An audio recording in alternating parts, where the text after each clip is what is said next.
I think we have some additional chairs in the center if some of you who are standing in the back would like to sit.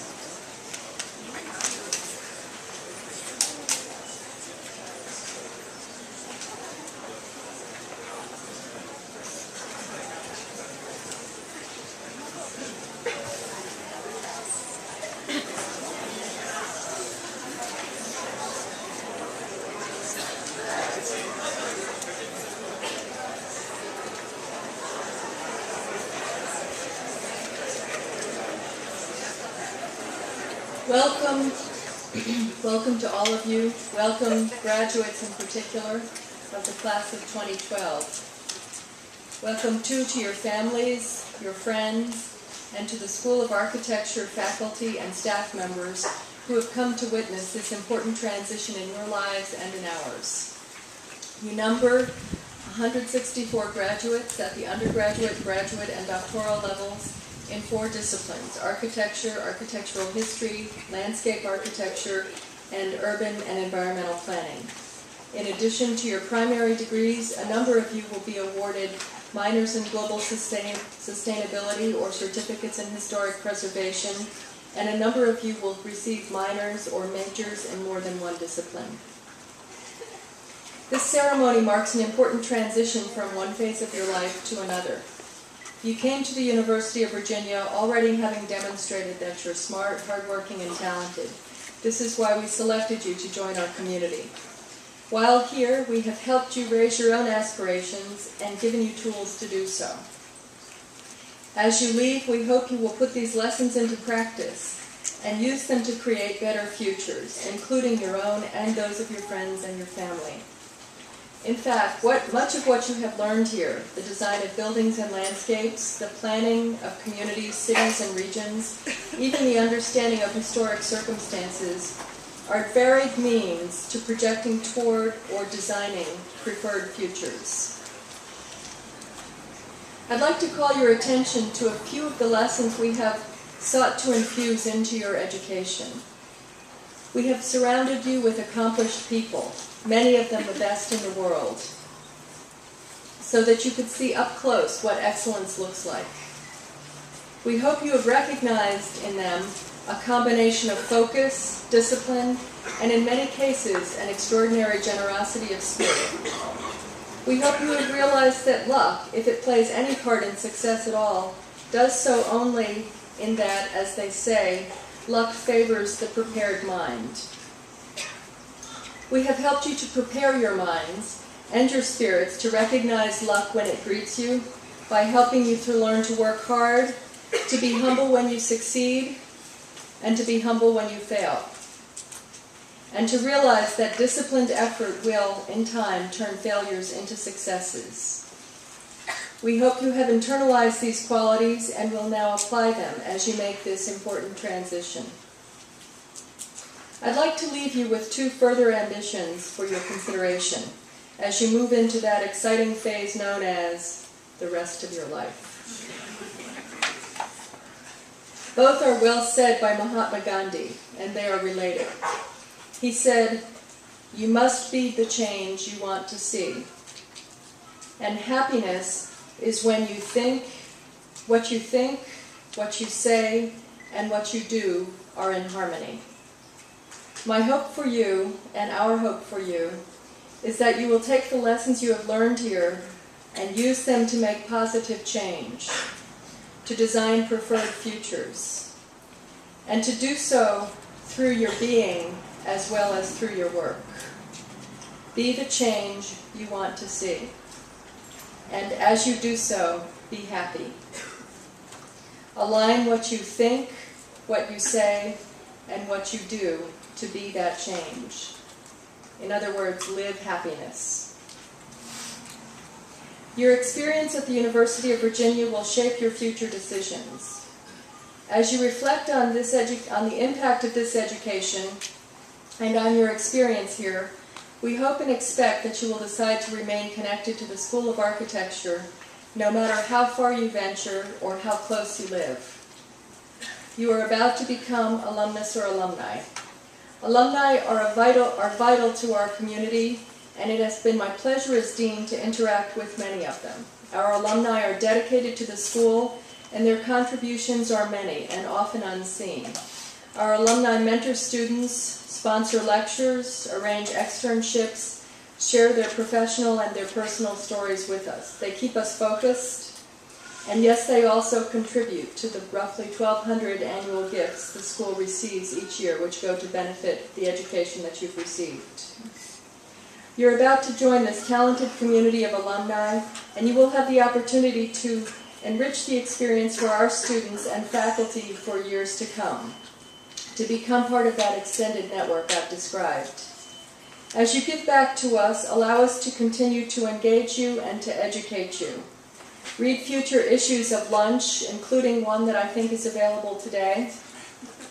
A little note for the students. Read Colonnade, our alumni magazine, our electronic newsletter Weave, and other publications. Write your faculty and engage them with new ideas and research possibilities. And I can say as a teacher that there's no greater gift than to meet a student 10 or 20 or 30 years after graduation and to realize that that student did something different because I helped them. And I hope that you'll all make an effort to do the same, and in time you'll be the person who's helping others. Make sure that you attract our promising students to your budding and in time to your prosperous businesses, and network with fellow alumni at events in your new home cities. Please decide to stay connected, to contribute to the A-School community in as many ways as you can, and to keep learning. And we will make every effort to make sure that you remain part of this community. The community that you have joined is strong and accomplished. We have global reach, and we count on you to become part of it. We offer our help, and we need your help. We have two speakers today, a faculty member selected by the students and a student who I think I can say was selected for reasons that will become obvious as the day goes on. Our first speaker is Michael Petrus, lecturer in architecture.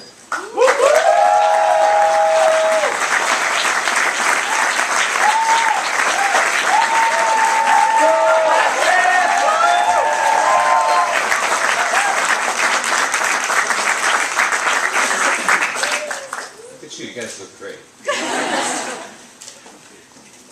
Good afternoon, Dean Tanzer, faculty, parents, family, friends, Romans, countrymen, and especially the graduating class.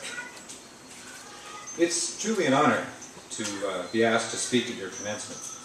However, before I speak to you, the graduating class, I'd like to speak to your parents. The first day of class in any semester is an anxious moment for your children. But there is anxiety for the faculty as well. Just as students quiz each other about who their new instructors may be, so too do those same instructors ask each other about their new students. And I have to say, as a group, your children are the most decent, smart, polite, insightful, happy, and hard-working young adults with whom I've had the privilege to work. So, thank you, parents. Well done.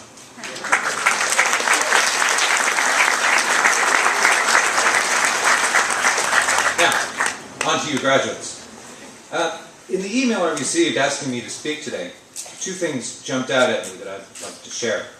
The first was thanking me for the, quote, impact that I'd had on your class over the past 2 years. Wow. You should know that teaching, especially studio, is a pretty daunting prospect. We all clearly, very clearly, remember many of our teachers and how much they have informed the people who we are, or at least who we think we are. I say it's a daunting prospect because when I try to imagine measuring up to the level of some of my own fantastic teachers, people who changed my worldview, I get pretty anxious. And I suspect I speak for other professors and instructors when I say it's both heartening and humbling to hear that one may have lived up to, in some measure, the impact that his or her teachers might have passed along. So thanks. Now, the second thing in the email I mentioned earlier stated that its writer was, quote, dreading graduation. Smart woman. But think about what we're doing here. Celebrating commencement. We're not celebrating the end of anything, but rather the beginning. You graduates are commencing with beginning your lives as adults, educators, architects, planners, historians, job seekers, firm starters, builders, parents, baristas. Small steps. But there's nothing to dread. The 30 years since I commenced from where you sit have been a wild ride. Way better than college ever was. So embrace the future. Yes, it will be difficult always keeping up your courage, and you will screw up now and then, and some things don't change. But many things will change through your careers and your lives. When I commenced in 1985, a cell phone was something on Star Trek. A computer was the size of a big refrigerator, gas was $1.20 a gallon, and they still made steel in Pittsburgh. The earth has moved a whole lot since then, and technology, globalization, and wars have changed our profession and our lives. What is incredible is how flexible we can be as a species to not only create these situations, but to respond, absorb, and somehow thrive in them. Moore's law will continue the exponential and inexorable rush of the technological, while climate change, sea level rise, competition from 8 to 9 billion people for water, carbon fuels, and food will certainly become immutable factors during your careers and lives. The challenge to you will be how to respond. Over at the medical school today, during their commencement, newly minted doctors are taking the Hippocratic Oath to do no harm. You, graduates, have the opportunity and the responsibility to do more than that.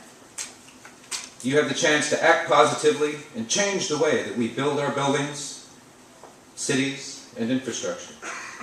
As instigators of architecture and urbanism, you have the opportunity to challenge all the actors involved in making the world, at all the levels of business and government, to rethink not only what gets built, but how we build it in a way that is sensible and sensitive to all species impacted by the changes that rush at us headlong. Finally, I'd like to end with the top 3 list of things to keep in mind as you head off into the world. Number 3, travel. Get out there. Get out of the familiar, out of your skin. It will change the way that you see humanity. Number 2, do good. This is the positive corollary of do no harm. When you go to bed each night, ask yourself, is the world better off for what you did that day? And number 1, be happy. Whatever it is you're doing with your life, be sure that it is something you really want to be doing. If it isn't, don't do it.